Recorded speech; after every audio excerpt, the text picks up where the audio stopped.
How to add a calendar next event widget in iPhone 16e. So let's start the video. First of all, open settings.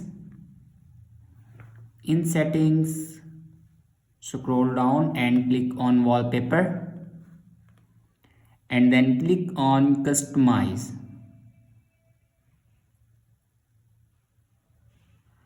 Now click on widgets. Now here you can remove all the widgets, and if you want to add a calendar next event widget, then scroll down and click on calendar, and here you can see the option calendar no upcoming event. Now click on it and then click on done.